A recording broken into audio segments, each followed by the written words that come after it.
अस्सलाम वालेकुम पाकिस्तान। आपका मेज़बान जवाद यूसुफ आपकी खिदमत में हाजिर और आप देख रहे हैं मेरे यूट्यूब चैनल जवाद यूसुफ। दोस्तों, पिछली दफ़ा हमने बात की थी रशिया और यूक्रेन के दरमियान जो तनाज़ा चल रहा है उसके रिलेटेड क्या क्या सिचुएशन, क्या क्या न्यूज़ आप लोग सुन रहे हैं और बहुत ज़्यादा क्यूरियोसिटी थी हमारे नाजरीन के अंदर ये जानने की कि नेक्स्ट स्टेप क्या होगा रशियन आर्मी का। तो बहुत कुछ हुआ था, उसका एक शॉर्ट सा ब्रीफ से इंट्रोडक्शन आपको देते रहेंगे और साथ साथ आपको बताते चलेंगे कि लेटेस्ट अपडेट क्या आई है। तो बहुत तरफ से ख़बरें आ रही हैं और बहुत ज़्यादा सिचुएशन क्रिएट हो रही है। तो लेकिन हमारी कोशिश यही होगी कि आपको बेहतरीन जो न्यूज़ है अपने सोर्सेज के थ्रू वो आप तक पहुंचाएं और आपको सही नॉलेज दें और ठीक तरह से आपको अवेयर करें कि क्या हो रहा है वहाँ पर।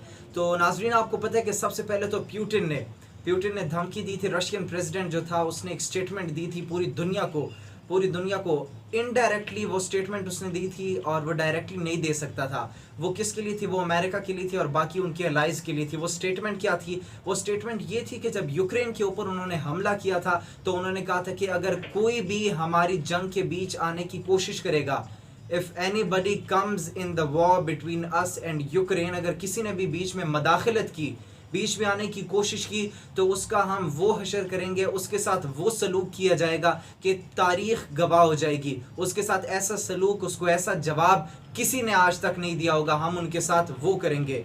तो ये बहुत बड़ी एक धमकी थी और इसी के बाद उन पर पाबंदियां आयद होना शुरू हो गई थी। वो पाबंदियां क्या थी जो रशिया के ऊपर आयद की गई? वो उनके सोशल मीडिया अकाउंट्स पर थी, उनके साथ तिजारती लेन देन पर थी। लेकिन तिजारती लेन देन पर उन पर पाबंदियां ज़्यादा आयद नहीं की जा सकती थी। भला क्यों? क्योंकि एक इतनी बड़ी स्टेट, न्यूक्लियर स्टेट, और जो कि इंपोर्ट्स और जो कि पूरी दुनिया के अंदर उनकी चीज़ें इंपोर्ट होती है और जो वेपन्स प्रोवाइड करता हो, तो अगर उसके ऊपर आप पाबंदियां लगा देंगे तो जाहिर सी बात है सिर्फ एक दो कंट्रीज़ की इकॉनमी नहीं बल्कि पूरी दुनिया की इकॉनमी इससे मुतासर होनी थी। तो इस वजह से वो पाबंदियां आहिस्ता आहिस्ता करके अब उसके अंदर रिलीफ मिल रहा है। इसके अलावा जो अमेरिका ने उन पर पाबंदियां आयद की थी और भी काफ़ी ज़्यादा पाबंदियां आयद की थी उन पर। अमेरिकन प्रेसिडेंट जो बाइडन जो था उसने क्या स्टेटमेंट दी थी ये रशियन प्रेसिडेंट पुतिन की धमकी पर? जो बाइडन ने कहा था कि अब इसका दो तरीके से हल हो सकता है। जो रशिया और यूक्रेन की वॉर है उसका दो तरीके से हम हल निकाल सकते हैं। एक तो हम खुद मैदान में आ जाए और जंग का ऐलान कर दे, यूक्रेन की हिमायत करें। अच्छा, मज़े की बात यह है कि वो ये भी कह सकता था कि वो रशिया अपने जगह पर ठीक है, रशिया शायद इस वजह से आगे आ रहा है वो यूक्रेन के ख़िलाफ़, लेकिन नहीं, उन्होंने डायरेक्टली कहा कि हम जंग के अंदर शामिल हो जाएं और यूक्रेन के साथ हो जाएं और रूस के ख़िलाफ़ ऐलान जंग कर दें। ये उन्होंने कहा था। मुज़ाकरात का उन्होंने कुछ वगैरह ऐसी वैसी स्टेटमेंट्स नहीं दी, डायरेक्टली उन्होंने रूस के खिलाफ आने की बात कर दी। क्या तो हम खुद रशिया के खिलाफ आ जाए जो वो खिलाफ वर्जियाँ कर रहे हैं, या फिर दूसरा तरीका जो उन्होंने कहा था, दूसरा तरीका कहा था कि ये हो सकता है कि हम उन पर पाबंदियाँ आयद कर दें जो कि पाबंदियाँ आयद की जा रही हैं रूस पर। और अमेरिका ने वो काफ़ी ज़्यादा पाबंदियाँ यूएसए ने आयद की है रूस पर। लेटेस्ट सिचुएशन नाज़रीन आपको आगाह करे कि सिर्फ 9 किलोमीटर दूर है आर्मी रशिया की पार्लियामेंट से, यूक्रेनियन पार्लियामेंट से 9 किलोमीटर की दूरी पर है। यूक्रेन की सेनेटर और उनके काफ़ी ज़्यादा मिनिस्टर्स को वेपन्स दे दिए गए हैं, जिनमें से एक की तस्वीर आप देख सकते हैं। तो बड़ी सिचुएशन हुई भी है और यूक्रेनियन जो प्रेसिडेंट है वो भी पीछे हटने को तैयार नहीं है। लेकिन नाजरीन, यूक्रेनियन जो प्रेसिडेंट है वो हमेशा मुज़ाकरात के लिए तैयार है, वो हमेशा टेबल पे आने के लिए, सोल्यूशन के लिए बैठने के लिए तैयार है। वो चाहता है कि अमन से, पीस से इस मामले को हल किया जाए। और नाजरीन, इसी वजह से उन्होंने सिर्फ दो चीज़ें कही थी।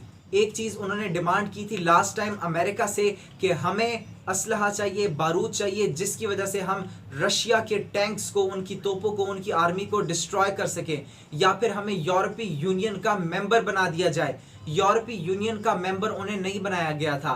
ये इसके अंदर सारे यूरोपियन कंट्रीज़, उनके कंट्रीज़ के डेलीगेट्स होते हैं जो कि कंट्रीज़ को रिप्रेजेंट करते हैं। वहाँ पर कोई भी इशू वगैरह हो तो वो उसे रिजॉल्व करते हैं। तो लिहाजा उन्होंने उसके अंदर मेंबरशिप के लिए अपनी एक एप्लीकेशन दी थी जो कि नाजरीन अभी ये लेटेस्ट न्यूज़ है, अभी अभी वो एप्लीकेशन अप्रूव हो चुकी है और जो यूक्रेन है वो यूरोपीय यूनियन का मेंबर बन चुका है। यूरोपीय यूनियन के अंदर यूक्रेनियन प्रेसिडेंट ने अभी अभी खिताब किया था और सब कंट्रीज को उन्होंने बताया था कि क्या सिचुएशन है, किस तरह रूस खिलाफ वर्जी कर रहे हैं आलमी कवानीन की, और उन्होंने हम पर हमला कर दिया है जिसके लिए जो यूरोपीय कंट्रीज हैं वो यूक्रेन की हिमायत कर रही थी। और इसी के दौरान नेटो के जो चीफ की है एक स्टेटमेंट आई है। नेटो की चीफ की क्या स्टेटमेंट आई है? नेटो के चीफ ने कहा है कि हम यूक्रेन को माली इमदाद देते रहेंगे क्योंकि वो हमारा एलाय है, वो हम इसीलिए उनकी मदद करते रहेंगे, हम उनकी माली मदद करते रहेंगे, हम उनकी फौजी मदद भी करते रहेंगे, तो लिहाजा हर तरह से मदद करने को तैयार है नेटो चीफ। लेकिन जो नेटो है उसने साफ इनकार कर दिया इस जंग का हिस्सा बनने पर।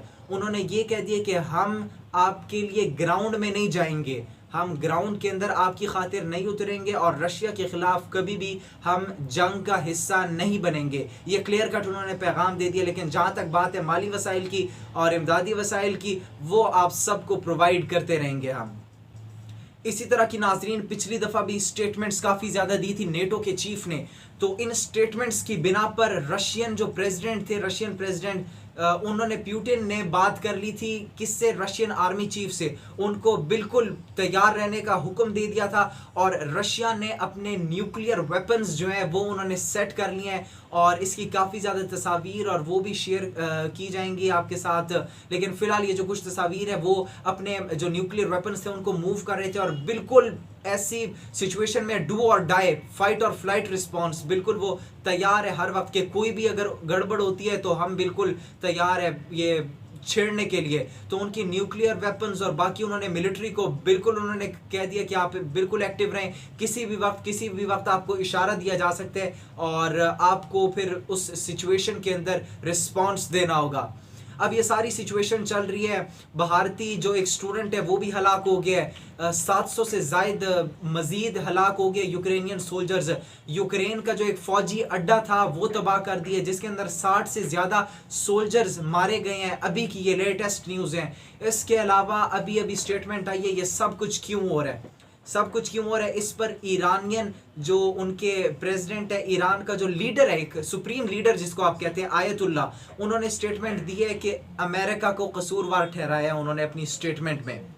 अमेरिका को क्यों कसूरवार ठहराया उन्होंने अपनी स्टेटमेंट में? उन्होंने यही कहा है कि जो भी अमेरिका जिसकी भी हिमायत करेगा या फिर कोई अमेरिका की हिमायत करेगा, at the end of the day उसके साथ यही होगा, क्योंकि अमेरिका पे आप बिल्कुल भी यकीन नहीं कर सकते। उन्होंने कहा अमेरिका ने हमेशा धोखा दिया है अवाम को। आप इराक का हाल देख ले, इराक के अंदर जब मुसलमानों को कत्ल किया जा रहा था, यूक्रेन उसके अंदर अमेरिका का एलाय था, तकरीबन लाखों मुसलमानों को कत्ल कर दिया गया था बेदर्दी से, शहीद हो गए थे हमारे मुसलमान, लेकिन पूरी दुनिया खामोश थी क्योंकि हमला करने वाला कौन था? इंसाफ का अलमबरदार था। अब यूक्रेन के साथ मैं कुछ नहीं कहना चाहूँगा, लेकिन मुझे जहाँ तक लगता है जो बोते हैं इंसान वही काटते हैं। यूक्रेन के साथ भी वही हो रहा है। आप देखते हैं कि क्या सिचुएशन क्रिएट होती है। यूक्रेन वाले जो भी कॉन्टेक्ट्स हो रहे हैं, जो भी लिंक्स हो रहे हैं, डायरेक्टली कॉन्टेक्ट्स हो रहे हैं। पिछले दिन 5 घंटे के मुज़ाकरात हुए थे, लेकिन उन 5 घंटे के मुज़ाकरात के बाद कुछ फ़ायदा नहीं हासिल हुआ, किसको? ना यूक्रेन को ना रशिया को। वो मुज़ाकरात बेमायनी थे। तो अब देखते हैं कि मज़ीद मुज़ाकरात होते हैं या नहीं होते, क्या सिचुएशन क्रिएट होती है। उसके लिए आप देखते रहिए और सुनते रहिए मेरे official YouTube channel Jawad Yusuf को। फ़िलहाल अब तक के लिए इतना ही। इसी के साथ मुझे जवाद यूसुफ को दीजिए इजाज़त। अपना बहुत सा ख्याल रखिएगा। अल्लाह निगहबान।